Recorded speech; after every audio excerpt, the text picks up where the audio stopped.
O que ocorre com aqueles que parecem estar distantes dessa salvação?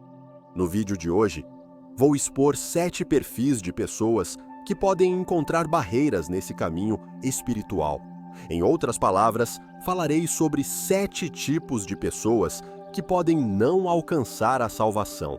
Alguma vez você já parou para pensar por que Deus, conhecido por seu amor infinito, escolhe não salvar certas pessoas? Esta indagação nos leva a um panorama fascinante sobre o amor divino. Embora esse amor seja vasto e inquestionável, Deus permanece firme em seus princípios. Entre os cristãos, há uma crença amplamente disseminada de que a vontade divina abrange todos, sem distinção de gênero, idade ou etnia, desejando a salvação de cada um.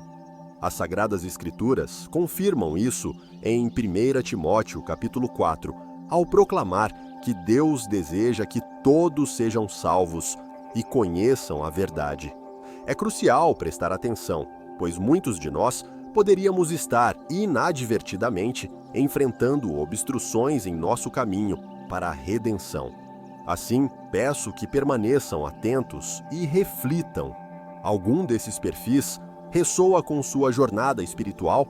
A resposta pode ser a chave para uma compreensão mais profunda da natureza do amor divino e da própria salvação. Convido todos a dedicarem um momento para assistir a este vídeo completo, participando das orações e recebendo bênçãos abundantes para vocês, suas famílias e amigos. Antes de nos aprofundarmos no cerne deste conteúdo, peço gentilmente que mostrem seu apoio. Curtam este vídeo, inscrevam-se em nosso canal e compartilhem essa mensagem essencial. Cada uma de suas ações ajuda a disseminar o Evangelho, alcançando mais corações e fortalecendo o reino de Deus aqui na Terra. Amados fiéis, enfrentamos uma verdade inquietante. Nem todos neste mundo poderão ou serão salvos. Esta realidade serve como um alerta, especialmente para aqueles que frequentam a igreja com assiduidade. Não é apenas a presença nas celebrações dominicais, a participação ativa na comunidade, a oferta de dízimos, ter um título cristão, falar de maneira piedosa, ou até mesmo o batismo que garante a salvação. A Bíblia, em Mateus, capítulo 7, versículos 21 a 22, traz uma séria advertência de Jesus sobre o dia do juízo. Muitos crerão que realizaram milagres em seu nome, mas ele os rejeitará, dizendo: "Nunca vos conheci, afastem-se de mim, malfeitores." Esta mensagem é um convite para que cada um de nós reflita sobre nossa verdadeira posição diante do trono divino no dia do juízo. Perguntem-se, se o Senhor retornasse hoje, estaríamos prontos e dignos, vestidos em sua justiça imaculada diante dele? Meditar sobre isso não é apenas importante, é essencial para a nossa jornada espiritual. Sinta-se abençoado por estar aqui, participando deste vídeo em um momento tão crucial. Como nos lembra 2 Coríntios capítulo 5, versículo 10, todos devemos nos apresentar diante do tribunal de Cristo, para que cada um receba conforme o que fez enquanto esteve no corpo, seja bom ou mal. Agora vamos refletir. O primeiro grupo é formado pelos incrédulos. Mas quem são eles? São aqueles que não acreditam no nascimento, morte, sepultamento e ressurreição do Senhor Jesus Cristo. Segundo a Bíblia, essas pessoas não podem alcançar a salvação. A única via para a redenção é por meio da fé em Deus. Sem essa crença, ninguém pode ser salvo dos pecados e da influência de Satanás. Não há outro caminho para alcançar a salvação, exceto pela fé em Deus e na crença em seu Filho, Jesus Cristo. A conhecida passagem em João 3, versículo 16, destaca que Deus amou tanto o mundo que entregou seu único Filho, para que todo aquele que nele crê não pereça, mas tenha vida eterna. Muitos podem subestimar a simplicidade desse plano de redenção, e é por isso que a incredulidade é tão perigosa.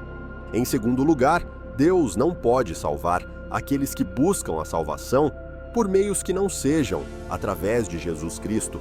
João 5, versículo 40, afirma que alguns se recusaram a ir a Jesus em busca de vida. Ele é o único caminho ao Pai, e ninguém vem ao Pai senão por meio dele. Atos 4, versículo 12, nos diz que não há outro nome dado entre os homens pelo qual devamos ser salvos, exceto Jesus Cristo. Nada mais pode salvar uma pessoa, nem inteligência, poder, dinheiro, boa aparência ou mesmo familiares e amigos. Somos salvos apenas pelo sangue de Jesus, cuja morte na cruz pagou por nossos pecados. A próxima categoria de pessoas que, segundo as Escrituras, não podem ser salvas são os hipócritas. Jesus abordou diretamente esses indivíduos em Mateus 23, versículo 3. Ai de vocês, mestres da lei e fariseus hipócritas! Fecham o reino dos céus diante dos homens. Vocês mesmos não entram, nem deixam entrar aqueles que estão tentando. Um hipócrita é alguém que finge ser o que não é. Aos domingos, se apresentam na igreja com vestimentas apropriadas, levantando mãos santas para Deus. No entanto, nos fins de semana, se comportam como qualquer outra pessoa em ambientes mundanos. Para eles, a salvação e a vida de fé são meras formalidades, tratando a igreja como um centro social, sem verdadeira devoção. Essas pessoas podem até adorar a Deus publicamente, mas não permitem que a vida de Cristo se manifeste verdadeiramente em seus atos e pensamentos. Podem passar anos na igreja, mas não mostram frutos que provem a fé que professam. Estão à porta do reino, mas não entram e ainda impedem que outros entrem.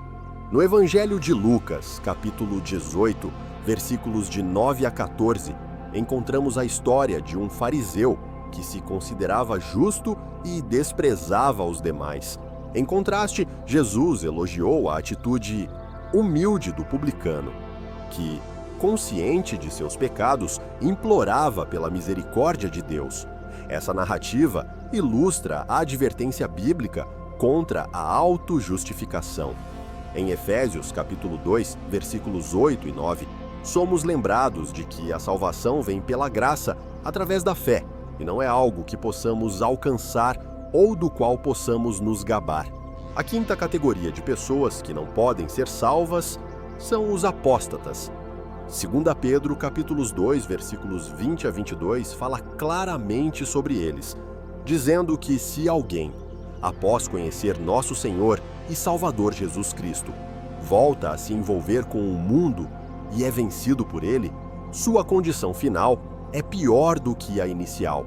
Isso ressalta a gravidade de se afastar do caminho da verdade após tê-lo conhecido.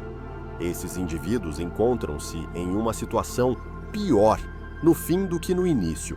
Teria sido melhor para eles não terem conhecido o caminho da justiça do que, após conhecê-lo, virar as costas ao mandamento sagrado que lhes foi entregue.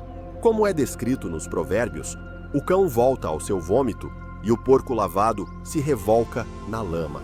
A Bíblia nos mostra o retrato daqueles que se tornam religiosos e abandonam suas práticas corruptas e imorais, mas que no final revelam sua verdadeira natureza e retornam a elas. Um porco lavado continua sendo um porco. Essas são pessoas que brincam com os fundamentos das crenças cristãs, como o batismo, a comunhão e a assistência à igreja, mas que, eventualmente, revelam seu verdadeiro eu, voltando ao mundo e suas tentações, porque na realidade nunca tiveram fé. A próxima categoria de pessoas que a Bíblia diz que não podem ser salvas são os blasfemos. Jesus aborda este tema em Mateus, capítulo 12, versículos 30 a 32, onde adverte que todo tipo de pecado e blasfêmia pode ser perdoado, exceto a blasfêmia contra o Espírito Santo. Aqueles que falam contra o Espírito Santo não serão perdoados, nem nesta era, nem na vindoura. Algumas pessoas blasfemam contra Deus, zombando do Espírito Santo e menosprezando sua manifestação, considerando isso o pecado imperdoável. Portanto, é crucial ter cuidado com o que se diz sobre o Espírito Santo. Evitem piadas, associações ou grupos que falem de maneira despectiva sobre o mover do Espírito de Deus, pois isso pode levar ao cometimento desse pecado imperdoável. O último grupo de pessoas que, segundo as Escrituras, Deus não pode salvar são os já falecidos. É comum que muitas pessoas busquem pastores e líderes religiosos pedindo orações durante o funeral de um ente querido. No entanto, é importante entender que nenhuma oração pode mudar o destino de uma pessoa após sua morte. A salvação é possível somente enquanto se está vivo. Após a morte, torna-se completamente inalcançável. A ideia de um purgatório, como alguns acreditam, não encontra respaldo na verdade da palavra de Deus.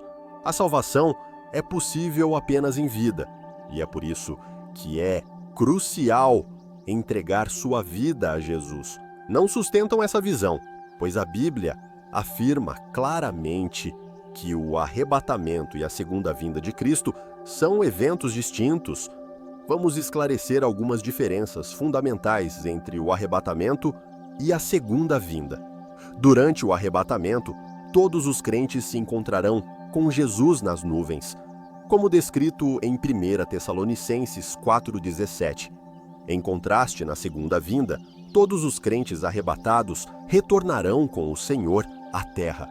Este retorno visa julgar aqueles que permaneceram na terra e não aceitaram a marca da besta, a fim de vencer o anticristo e Satanás, e para reinar por 1000 anos, conforme relatado em Apocalipse 19:20. Essa é uma diferença significativa entre os dois eventos. O arrebatamento, como definido anteriormente, será o momento em que os santos serão removidos da terra para se encontrarem com o Senhor nas nuvens. Por outro lado, a segunda vinda é o evento em que o Senhor voltará com todos os crentes que foram arrebatados para julgar aqueles que ficaram na terra e aprisionar o diabo por 1000 anos. Em segundo lugar, o arrebatamento será um evento instantâneo, ao contrário da segunda vinda de Cristo. Em 1 Coríntios 15:52 está escrito: "Num momento, num abrir e fechar de olhos, na última trombeta, pois a trombeta soará, os mortos serão ressuscitados incorruptíveis, e nós seremos transformados." O arrebatamento ocorrerá em um piscar de olhos, enquanto a segunda vinda será um evento visível para todos. Conforme Mateus 24:27, assim como o relâmpago sai do Oriente e se mostra até no Ocidente, assim será também a vinda do Filho do Homem. Em terceiro lugar, o arrebatamento pode ocorrer qualquer momento, mas a segunda vinda de Cristo não acontecerá até que certos eventos proféticos dos últimos tempos se cumpram. Isso significa que o arrebatamento precederá a segunda vinda. Existem várias interpretações e correntes de pensamento sobre o conceito do arrebatamento, mas a Bíblia continua sendo a fonte mais válida e precisa de informações sobre esse evento dos últimos tempos. Uma interpretação equivocada comum sobre o arrebatamento é a ideia de que este está destinado apenas às pessoas boas e morais. As Escrituras ensinam e confirmam que o arrebatamento é para os crentes em Cristo Jesus. Você pode ser um cidadão exemplar, generoso e cumpridor das leis do seu país, mas, se não confessou Jesus Cristo como seu Senhor e Salvador, temo dizer que você poderá ser deixado para trás no arrebatamento. A Bíblia nos ensina algo de grande esperança e consolo, especialmente para aqueles que perderam entes queridos crentes em Cristo. As Escrituras declaram que os mortos em Cristo ressuscitarão primeiro. Portanto, se você tem um ente querido que faleceu e era um crente fiel em Jesus Cristo, trago boas notícias. Eles ressuscitarão primeiro e terão a esperança de estar com o Senhor nos ares durante o arrebatamento. Isso é motivo de grande ânimo e alegria. Agora, você poderia se perguntar: é possível se preparar para o arrebatamento? Como posso me preparar para este grandioso evento? A resposta é um retumbante sim. Vou compartilhar como se preparar para o arrebatamento. Uma das maneiras de estar pronto é viver uma vida de fé e retidão. Lembre-se da pergunta que Jesus fez a seus discípulos em Lucas 18:8. Quando o Filho do Homem vier, encontrará fé na terra? Portanto, amai, dediquem-se às coisas que edificam sua fé e os motivam a viver uma vida justa. Não permita que ninguém o desanime da necessidade de viver com fé e retidão. Assegure-se de que não está apenas falando sobre pureza, mas também vivendo-a, pois o Senhor lhe concede graça e sabedoria. Outra maneira de manter-se preparado para o arrebatamento é estudar e compreender os ensinamentos bíblicos. Enquanto vive em preparação, é essencial estudar a palavra de Deus e aprender seus princípios por si mesmo. Todo crente que se dedica ao estudo da palavra de Deus torna-se um trabalhador que não precisa se envergonhar, capaz de aplicar a verdade da palavra em todas as áreas da vida. É essencial ler, estudar, compreender e aplicar a Bíblia, evitando a busca de novas revelações que, embora possam parecer excelentes, desviam-se da verdade sincera da palavra de Deus. Uma lição que é excessivamente complexa, mística ou ambígua não é necessariamente verdadeira. Na maioria das vezes, a verdade da palavra de Deus é apresentada de maneira simples, para que todos possam estar completamente equipados para realizar boas obras. Outra maneira importante de se preparar para o arrebatamento é permanecer entre uma comunidade de crentes genuínos. Provérbios 27:17 nos diz: assim como o ferro afia o ferro, uma pessoa afia a outra. Viver em comunidade com outros crentes é fundamental. Como sugere o ditado popular, a segurança está nos números. A Bíblia nos encoraja a não negligenciar as reuniões com outros crentes e a garantir que nada nos isole da comunhão. O isolamento da comunidade de crentes não é algo que vem de Deus, mas sim uma artimanha do inimigo. Outra maneira de nos prepararmos para o arrebatamento é orar por orientação e força. Enquanto vivemos nos últimos dias, a oração é um dos meios pelos quais permanecemos conectados ao Senhor, especialmente nos momentos em que nos sentimos sozinhos nesta jornada celestial. Ore ao Senhor por orientação e força, pois nossa própria força pode falhar, mas com o poder do Senhor não falharemos. Conclusão: ao tomar medidas para se preparar para o arrebatamento, lembre-se de que Deus está colocando sinais ao longo do caminho para nos guiar. A Bíblia não especifica claramente quando o arrebatamento ocorrerá, mas fomos advertidos e ensinados a estar atentos aos sinais dos tempos finais. O próprio Jesus nos instruiu sobre esses sinais e a necessidade de estarmos vigilantes durante os últimos dias. Jesus falou sobre esses eventos. Portanto, diante da manifestação desses sinais em nossos dias, seria prudente prestar mais atenção às Escrituras do que nunca.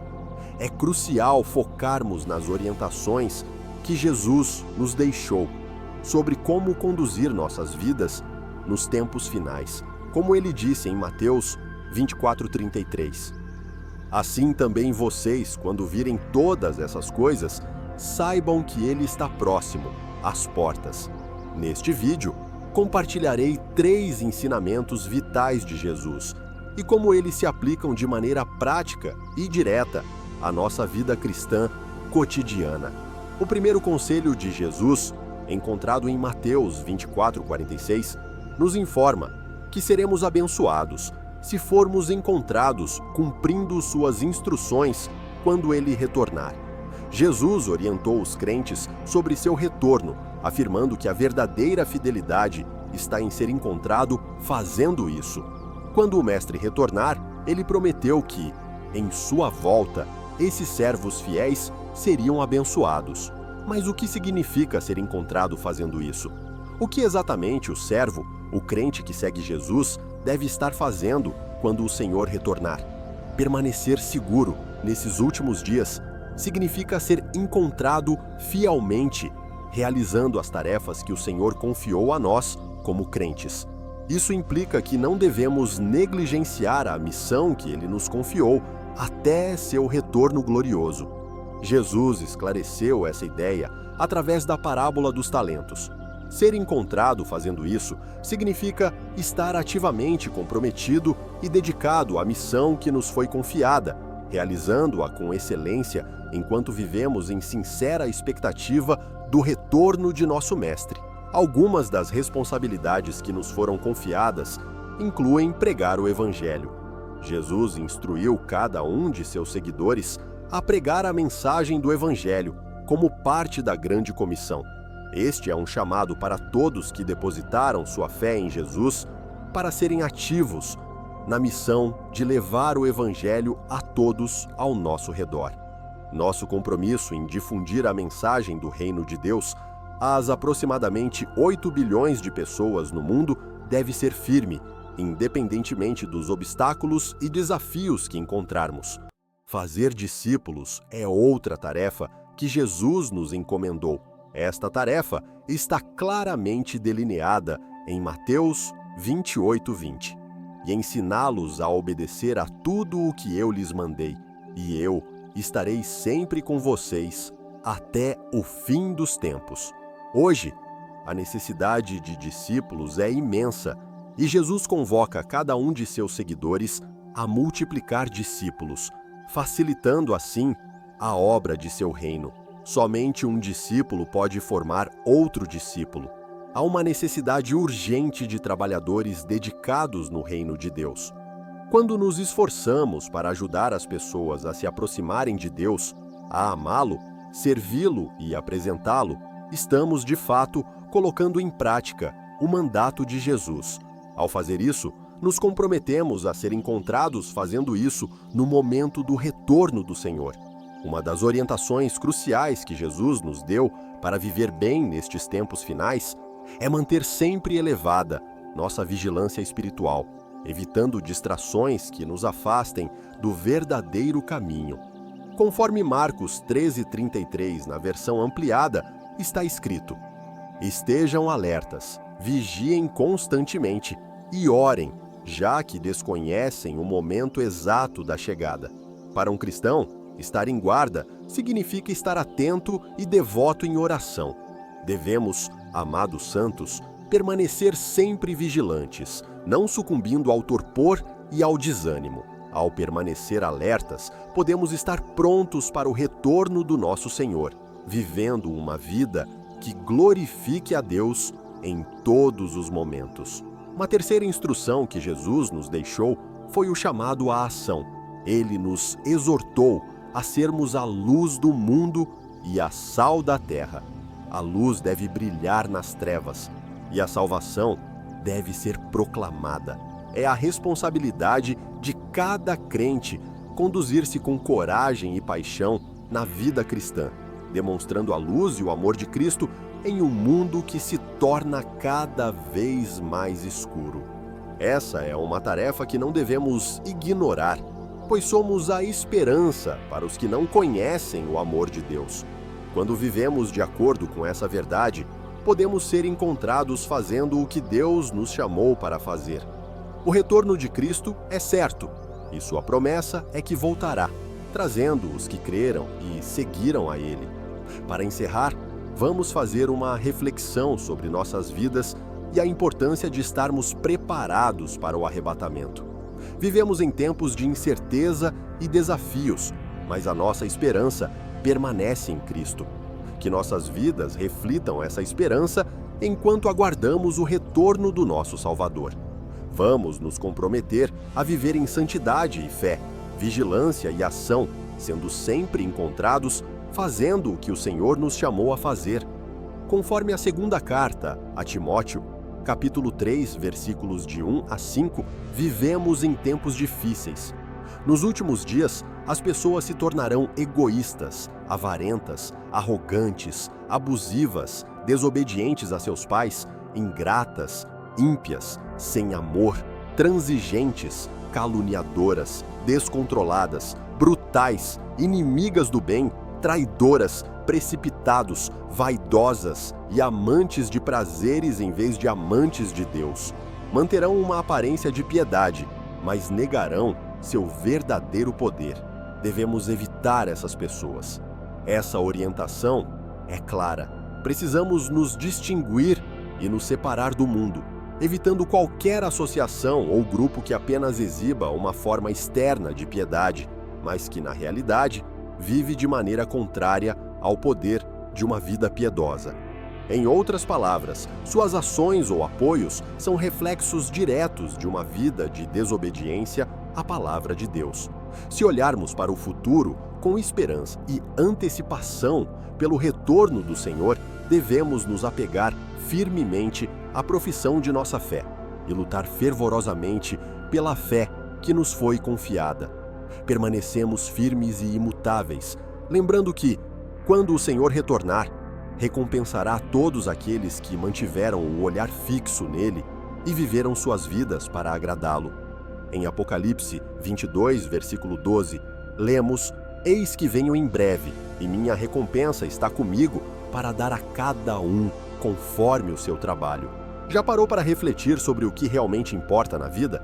Qual seria a única coisa que você preservaria se estivesse a minutos de enfrentar a eternidade? Se alguma vez passou por uma experiência próxima da morte, sua visão sobre a vida muda radicalmente. Nesse instante, nada mais parece ter importância, exceto uma coisa essencial: Cristo Jesus. Frente à morte, torna-se evidente que, em meio a todas as nossas perseguições e conquistas mundanas, é nossa união com Cristo, possibilitada por sua ação na cruz, que carrega um significado genuíno. Acompanhe-me enquanto mergulhamos nesta mensagem profunda e exploramos a verdade eterna da cruz de Cristo, que tem o poder de salvar nossas almas e nos oferecer a garantia da vida após a morte. Este é um tema de suma importância e Deus deseja que você preste total atenção. Não deixe passar nada, abra seu coração para recebê-la agora. Nunca sabemos o que pode ocorrer depois deste momento. Conforme destaca Gálatas 6, versículo 14, nosso maior orgulho deve residir na cruz de nosso Senhor Jesus Cristo, pois longe esteja de mim gloriar-me, senão na cruz de nosso Senhor Jesus Cristo, por quem o mundo está crucificado para mim, e eu para o mundo. Frente à eternidade, todas as nossas buscas e ambições mundanas perdem seu valor e se tornam insignificantes. Vamos refletir um pouco sobre uma pessoa que enfrenta um encontro com a morte, pois isso oferece um paralelo impressionante com nossas próprias vidas. Pense em um empresário que planejou meticulosamente uma reunião de negócios para a próxima semana. Diante de sua morte iminente, conforme sua vida se desenrola diante de seus olhos, essa reunião se torna um pensamento distante e irrelevante, perdendo seu valor. A busca incansável por riqueza deixa de dominar seus pensamentos, e até a sua paixão pelo time de futebol favorito empalidece em comparação. Sua amada casa, antes vista como um tesouro, agora parece uma posse trivial. Amigos, isso é um lembrete comovente de que as coisas pelas quais nos esforçamos e damos tanta importância, no final, não têm relevância diante da eternidade. O dinheiro, os bens materiais e até nossos logros mais estimados são efêmeros em comparação com a questão fundamental de onde passaremos a eternidade. A única coisa que realmente importa é a cruz de Cristo, pois ela desempenha um papel crucial na definição de nosso destino eterno. É essencial levar a sério essa lição, pois ela se aplica a cada um de nós. A morte é uma realidade inescapável que chegará para todos, e, ao nos aproximarmos dela, todas as nossas preocupações temporais e prioridades mal orientadas desvanecem como fumaça. No fundo, sabemos dessa verdade, mas frequentemente falhamos em dar a devida prioridade à nossa relação com Deus. Perdidos na busca por sucesso, reconhecimento e conquistas mundanas, não devemos perder de vista o que é eterno. Que esta revelação seja um chamado para despertá-los a avaliar nossos valores e reajustar nossas prioridades. Refletir sobre os mistérios da vida após a morte levanta perguntas profundas. O que acontece ao término de nossa jornada terrena? O que nos espera além do limiar da morte? Existe um reino chamado purgatório ou simplesmente entramos em um sono até o dia prometido da ressurreição? Hebreus 9, versículo 27, oferece uma resposta clara, afirmando: "E assim como está determinado para os homens morrerem uma vez, vindo depois disso o julgamento." A palavra de Deus desmente qualquer concepção de um estado intermediário após a morte e enfatiza a realidade do julgamento após a morte. A ideia de um purgatório é substituída pela certeza de um julgamento divino após nossa vida terrena. Amigos, ao tomarmos consciência da inevitabilidade desse julgamento iminente, nossas vidas mudarão drasticamente. A compreensão de que seremos avaliados por um Deus santo e eterno, que examinará meticulosamente cada detalhe de nossas existências, nos impulsiona a adotar um modo de vida diferente. Saibam que até as palavras que pronunciamos serão minuciosamente analisadas e julgadas. Meu querido amigo, o julgamento está às portas e no horizonte, um fator crucial determinará os destinos de nossas almas. Em breve veremos qual é esse fator. Em 1 Coríntios capítulo 1, versículo 18, reencontramos o tema da cruz, pois a mensagem da cruz é loucura para os que estão perecendo, mas para nós que estamos sendo salvos é o poder de Deus. Reflexionemos sobre a pregação da cruz. A cruz de Jesus pode parecer absurda para aqueles em perdição, mas para os salvos representa o poder de Deus. A cruz, mais uma vez, se destaca, diferenciando aqueles que seguem o caminho da perdição daqueles no caminho da salvação. A cruz de Cristo é o elemento decisivo para o perdão de nossos pecados. Sem os eventos daquela cruz e a subsequente ressurreição, a salvação não teria sido possível para ninguém. Como nos lembra Gálatas, a enfática declaração do apóstolo Paulo age como um princípio orientador para centrar nossas glórias unicamente em Cristo. Ele nos convida a dirigir nosso olhar para Jesus, a fixar nossos olhos na cruz e a depositar nossa confiança naquele que é o autor e consumador de nossa fé. A cruz se ergue como um farol de esperança e um lembrete do amor e sacrifício incalculáveis que asseguraram nossa redenção. Em nosso dia a dia, estamos constantemente distraídos e tentados a nos afastar do verdadeiro significado da cruz, seduzidos pelos encantos das conquistas mundanas, envoltos na busca por ganhos pessoais e atraídos pelos prazeres efêmeros desta vida, frequentemente perdemos de vista o valor eterno da cruz. Diante da eternidade, essas buscas tornam-se insignificantes em comparação com o impacto duradouro da cruz.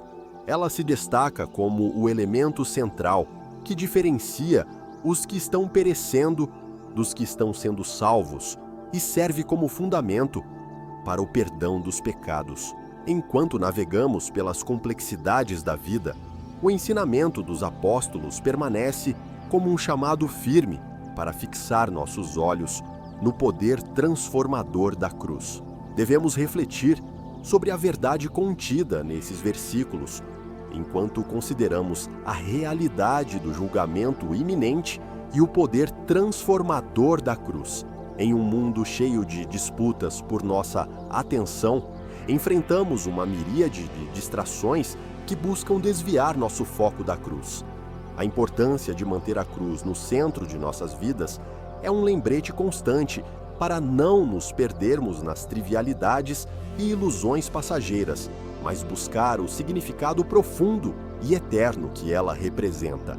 A sociedade frequentemente nos incentiva a nos concentrarmos em nossa própria bondade, instando-nos a nos orgulharmos de nossos feitos e retidão pessoal, promovendo a ideia de autossuficiência, baseada na confiança em nossa bondade percebida. Essa visão distorcida desconsidera a verdade mais profunda de nossa condição humana. Frequentemente ouvimos sussurros que nos lembram de todas as nossas boas ações, nossa gentileza, amor, responsabilidade com as contas, apoio à comunidade e cuidado com a família. Somos elogiados por nossa retidão moral e cumprimento das leis, levando muitos a acreditar que são, de fato, boas pessoas. Essa mentalidade é comum em muitos lugares, incluindo aqueles que não creem, falhando em reconhecer a própria natureza pecaminosa e as terríveis consequências que dela derivam. Muitos não se dão conta do que Romanos 3, versículo 23, nos ensina: todos pecaram e estão privados da glória de Deus. Ou ainda em Romanos 6, versículo 23, onde se lê: porque o salário do pecado é a morte, mas o dom gratuito de Deus é a vida eterna em Cristo Jesus, nosso Senhor. Todos somos pecadores. A Bíblia nos ensina que herdamos a natureza pecaminosa de Adão. No entanto, o engano ilude as pessoas, dando-lhes uma falsa percepção de retidão, mantendo-as afastadas da salvação até que seja tarde demais. A compreensão limitada do pecado, vista apenas como crimes atrozes ou transgressões graves, é desafiada pela mensagem do Evangelho, que aponta para cada um de nós e declara que todos falhamos em alcançar a glória do Todo-Poderoso. O Evangelho apresenta uma mensagem direta e impactante, revelando uma verdade perturbadora. Cada pessoa, não importa quão respeitada pela sociedade ou considerada virtuosa, é pecadora diante de um Deus santo. Muitos se assustam com esta firme avaliação de sua condição moral e rejeitam veementemente a ideia de serem classificados como pecadores. Em vez disso, preferem se apegar à ilusão de sua própria retidão, tornando a mensagem do Evangelho algo ofensivo e difícil de compreender, uma verdadeira pedra de tropeço. Isso acontece porque não estão dispostos a aceitar a realidade de sua necessidade de salvação. A ideia da redenção lhes parece uma tolice, um conceito sem importância que é facilmente descartado. Muitas pessoas buscam consolo em seus logros, atos de caridade e retidão moral, acreditando que tais ações louváveis são suficientes para assegurar sua posição diante de Deus. Elas são seduzidas pela crença enganosa de que a mensagem da cruz é desnecessária, confiando que podem alcançar a salvação por meio de seus próprios esforços. E o mundo reforça essa ilusão, perpetuando a mentira de que a cruz é irrelevante em nossas vidas. No entanto, é crucial resistir a essa falsidade e aceitar a desconfortável verdade de que nossa bondade, por si só, é insuficiente. Não precisamos buscar mais exemplos para nos darmos conta da crescente cultura de respeito à vida humana no mundo atual. Basta pegar o celular e navegar pela internet para encontrar a hostilidade que permeia o planeta. Observamos um aumento sem precedentes de assassinatos, conflitos armados e atos terroristas, mais do que em qualquer outra época nas últimas 9 décadas. Mais vidas foram perdidas em guerras no século passado do que nos 500 anos anteriores combinados. Somente na última década, aproximadamente 2 milhões de crianças foram assassinadas e mais de 5 milhões ficaram incapacitados devido a conflitos. Diante dessa realidade, é difícil não pensar que o julgamento divino está próximo, mas, independentemente de se o arrebatamento acontecerá primeiro ou se deixaremos este mundo para a eternidade, a questão crucial permanece: Estamos preparados para nos encontrarmos com nosso Criador? Tal como estamos agora, temos uma relação com Jesus? Ouça, deixe de lado as preocupações desta vida. No final, o que realmente importará é sua conexão com Jesus. Não importa seu saldo bancário, status social, seguidores no Instagram ou outras redes sociais, mas quão preparada está a sua alma? Entreguemos nossos corações ao Senhor neste momento. Arrependamo-nos e sejamos firmes na verdade, independentemente do custo. Oremos para que Deus guie nossos corações às coisas do Espírito e nos liberte das ataduras da corrupção que dominam o mundo. Que o amor por Deus se converta em nossa principal motivação e nos brinde a certeza sobre nossa eternidade. Amém.